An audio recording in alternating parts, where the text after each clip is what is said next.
Revolutionary War Part 3. We're talking about British special problems, and one was had to do with what had been a big advantage of theirs, and that has to do with how European armies fought in the 18th century and why they fought that way.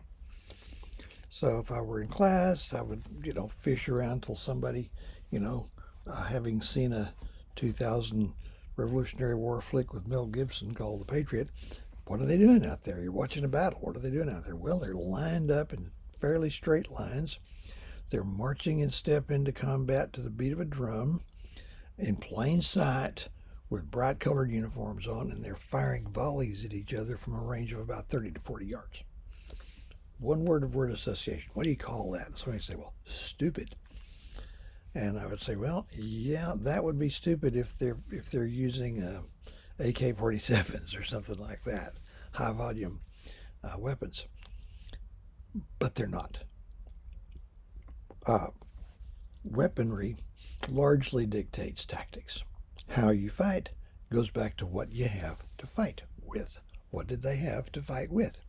Well, all British soldiers and most American soldiers marched into battle carrying a muzzle-loading smoothbore musket. Okay? The ones the British used were all pretty much alike. It's not exactly mass production interchangeable parts, but there's a certain pattern to it. In fact, the technical name of the weapon was the land pattern musket. One of those outfits is 54 inches long, that's 4.5 feet, and it weighed 14 pounds. And since it's a muzzle loader, you fire it and then you stop and you reload it, and you have to be standing up to reload it. Reenactors have told me you can do it flat of your back, but tedious, time consuming, and somebody's going to come amend your story before you get it done. Okay. But they're not rifles. Okay, what makes a rifle a rifle? Well, there's a spiral groove etched through the length of the interior of the barrel. What that does is cause the bullet, and in the Revolutionary War, in fact, up to about the time of the Civil War, bullets were not like have a point on the end, that sort of thing. They're round balls, okay? But they would come out spinning at a very high rate, and you want the bullet to spin for the same reason you want a football to spin. Much greater accuracy, range, velocity, all of that.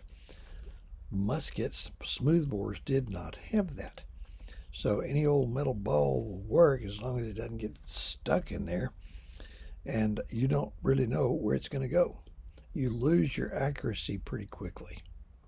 So you could be, let's say, down at the football field here, and you're standing on the 35-yard line, and your worst enemy is on the nearest goal line with one of those Revolutionary War muskets, and you're saying, yeah, and he's going to try to shoot you. He's got 1 chance in 10 of hitting you at a distance of 35 yards. That's about 100 feet. Different reenactors have told me different stories. So if you're firing an encased, a modern bullet, right, it's going to have a set amount of powder in there. Muskets is just however much you want to pour in there. So anyway, they're slow to reload. They're basically inaccurate. So the only way to make weapons like that effective is to line a big bunch of them up, point them all in the same direction, and fire them all off at about the same time. That sends a wave of bullets flying out across the battlefield, and some of them are likely to hit somebody. If armies today were using those weapons, that's how they would use them. So it does make sense.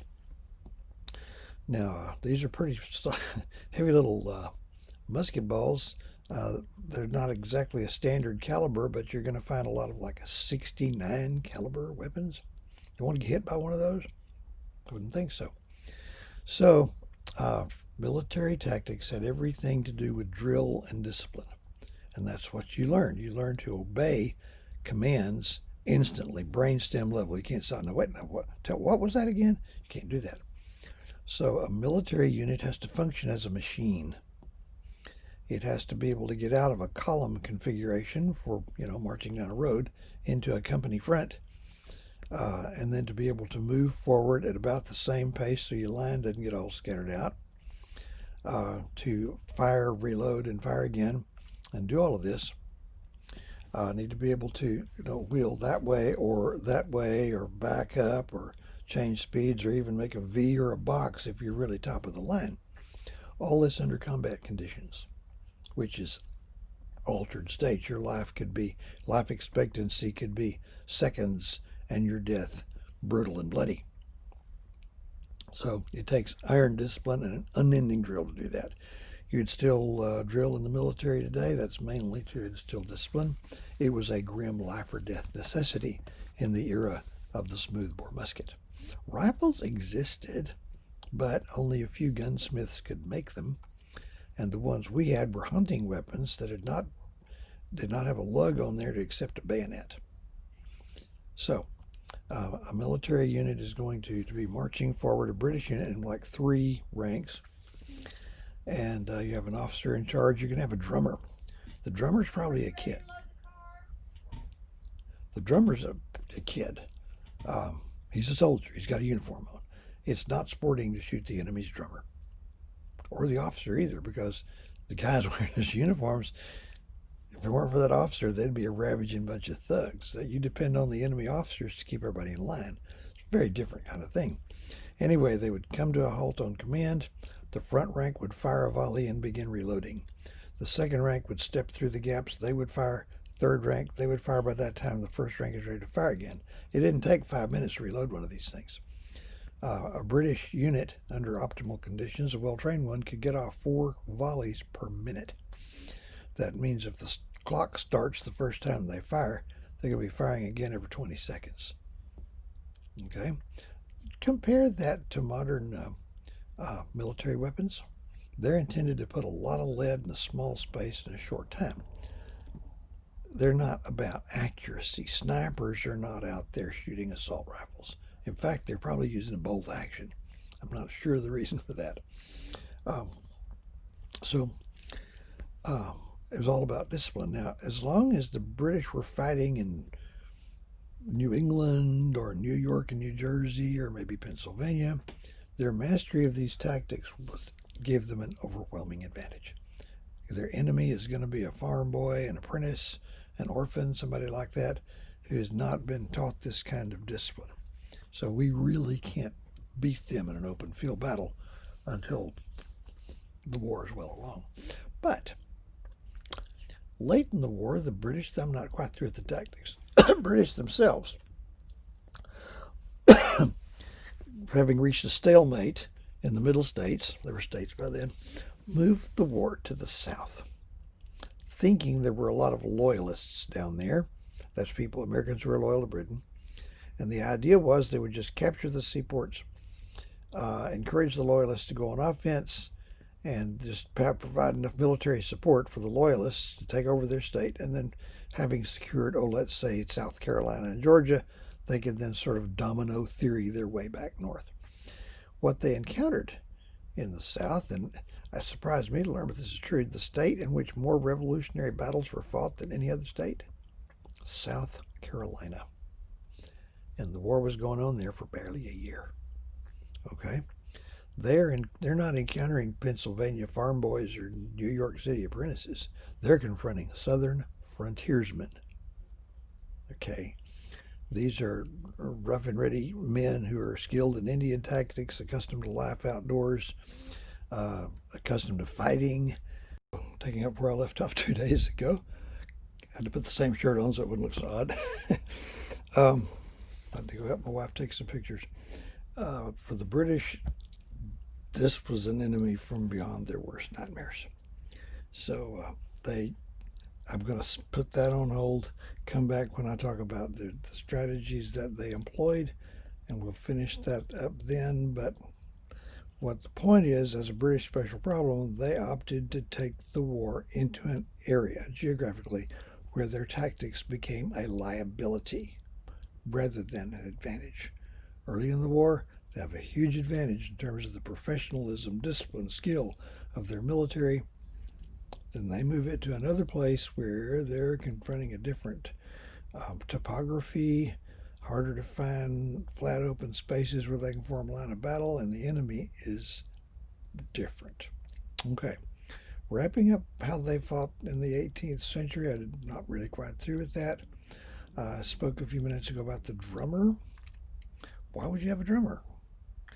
Okay, if this unit, this infantry unit, is a machine, it has to have a timing mechanism because everything is precise.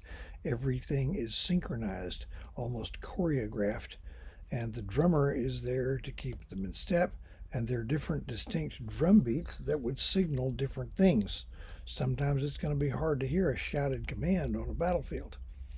So the drummer is going to be near the officer in charge. He orders something else, some other kind of drum beat. Every soldier in the unit is supposed to know what that means. So you have that. Sometimes you had buglers as well. So again, the drummer may be a kid, probably is, but he's wearing a uniform. He is a soldier. He is on a battlefield. Sometimes that would not work out well. All right. After 2 or 3 volleys, the air would be so full of smoke, smokeless powder is far in the future, that then with bayonets fixed, and I posted a couple of videos about 18th century tactics I call your attention to. They're going to clarify some things for you. And the one I had about the Lexington Green movie clip showed that. They're long. They took the place of a weapon that used to be called a pike. That's a pole with a sharp point on it. So you could turn a 4.5 foot long musket into one of those with a bayonet, which would fit over the barrel and then twist to lock it in place.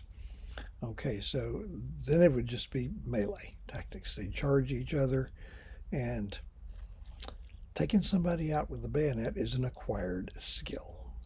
Okay, it may not be easy.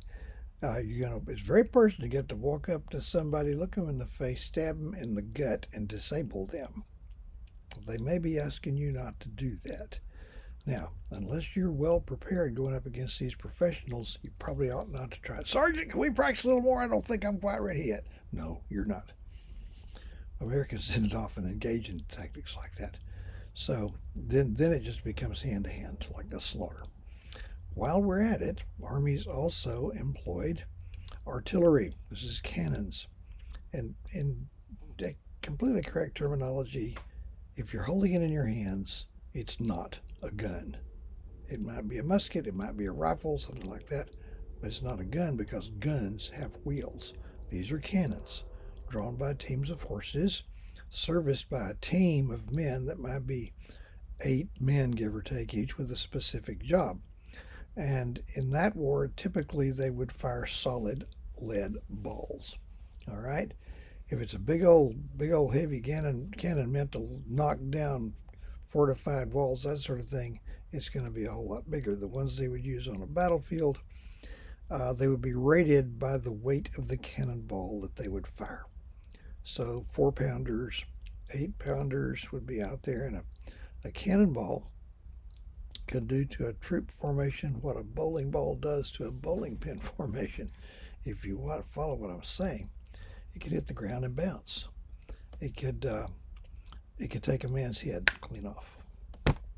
That's the kind of thing the veterans didn't tell their folks about when they got home from the war, if they got home from the war. It could take a leg clean off. It could take out several soldiers at once. At closer quarters, you could turn your cannon into a big old shotgun by loading it with bags of lead balls, probably about the size of musket balls, a little larger, called grape shot. In later years, they'd start putting it into solid containers. It'd be called canister, but it's the same thing. So the range isn't that great, but it is going to clear the ground in front of the gun. And it's a big old piece of iron. It doesn't carry. In a pinch, you could load it up, run out of grape shot. You could load it with rocks, nuts and bolts, rusty nails, pieces of glass, whatever, work about as well. So battle was choreographed, but it was brutal and ugly. And they didn't have the mass destructive power that armies have today, but they made the best of what they had.